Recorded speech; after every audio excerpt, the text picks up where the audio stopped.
لبیک لبیک یا رسول اللہ، تاجدار ختم نبوت زندہ باد زندہ باد۔ دو اہم خبروں کے ساتھ میں حاضر ہوا ہوں کہ اراکین شورا جو مذاکرات کرنے کی والی ٹیم ہے، ان کا پتہ چل گیا ہے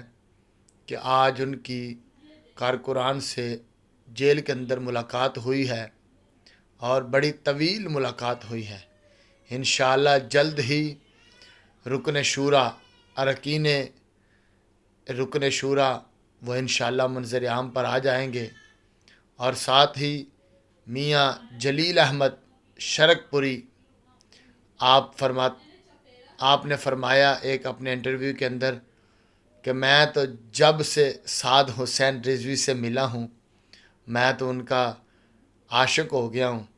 اس کی وجہ پوچھی تو کہا میں نے اس سے بہادر شخص کوئی نہیں دیکھا، اتنا بہادر شخص میں نے آج تک نہیں دیکھا، اور استقامت والا، اور پھر اتنے جبر و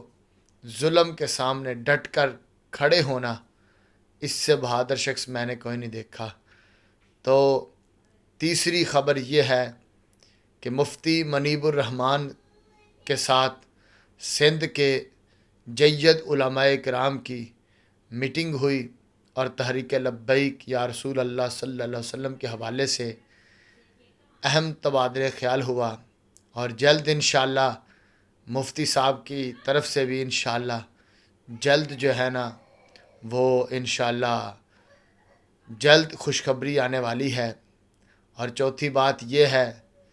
کہ جو مسجدوں کے علمدار بنے ہوئے ہیں،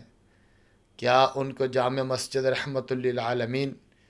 والی مسجد نظر نہیں آتی؟ وہ اللہ کا گھر نہیں ہے، وہ بھی اللہ کا گھر ہے جہاں ساری مسجدوں کو کھولا جا رہا ہے۔ اس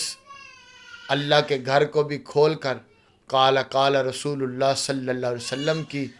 جو تعلیمات ہے ان کا آغاز کیا جائے۔